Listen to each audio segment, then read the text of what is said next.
লখিমপুৰৰ খেলমাটি থানাত উত্তপ্ত পৰিস্থিতি।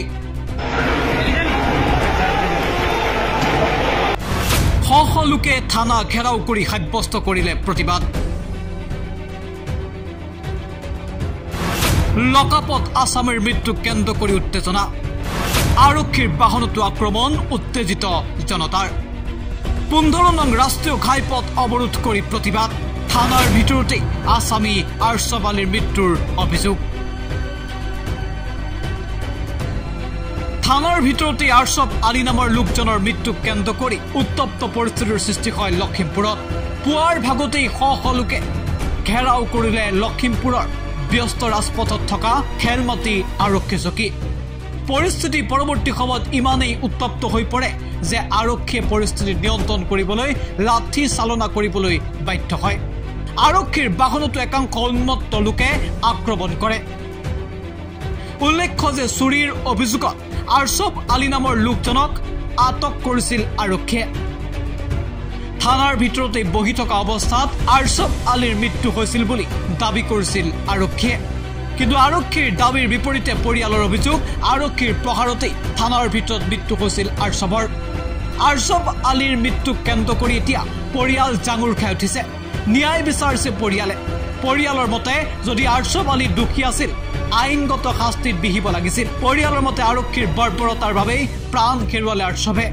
আৰু ন্যায় বিচাৰি এবাৰ ৰাজপথত নামিল জনতা। আৰু তাৰ পাছত থানা ঘেৰাও কৰি উত্তপ্ত পৰিস্থিতিৰ সৃষ্টি কৰে ৰাইজে। এই ঘটনা এতিয়া সমগ্ৰ লখিমপুৰত জোকাৰণিৰ সৃষ্টি কৰিছে। আৰক্ষীৰ দুৰ্বলতাৰ ওপৰতো প্ৰশ্ন উঠিছে। আৰক্ষীৰ দায়িত্ব জ্ঞানহীনতাৰ বাবে আৰ্ছবে প্ৰাণ হেৰুৱালে নেকি, সেয়াও এই মুহূৰ্তত ডাঙৰ প্ৰশ্ন।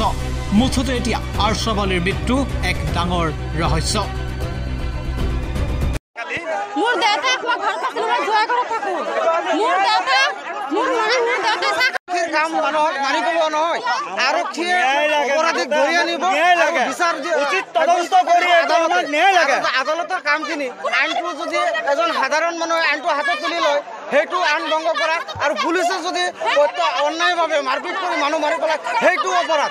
গতিকে আমি আৰক্ষী প্ৰশাসন, আমাৰ অসম চৰকাৰৰ গৃহ বিভাগৰ দায়িত্ব থকা অসমৰ মুখ্যমন্ত্ৰী মাননীয় ডক্টৰ হিমন্ত বিশ্ব শৰ্মা ডাঙৰীয়াক দৃষ্টিগোচৰ কৰিছোঁ।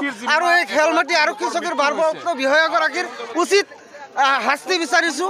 আৰু লগতে যি পৰিয়াল আৰ্ছব আলীৰ যি হত্যা কৰিছে, আৰ্ছব আলীৰ পৰিয়ালক আমি কমচে কম 100 কোটি টকা দাবী কৰিছোঁ ক্ষতিপূৰণ হিচাপে। আৰু যিজন আৰক্ষী বিষয়াৰ হাতত মৃত্যু হৈছে, সেইজন আৰক্ষী বিষয়াক আমি অনতিপলমে গ্ৰেপ্তাৰ কৰিবলৈ আমি দাবী জনাইছোঁ। খেলমাটি থানাত নচলে, দালাল নহ'লে। দালাল ইমান, পুলিচ কেইটা? পুলিচ যদি 20টা আছে, দালাল আছে 40টা। ইমান দালাল। ঘৰত মানুহৰ কি হয় নহয় সেইবিলাক গম নাপায়।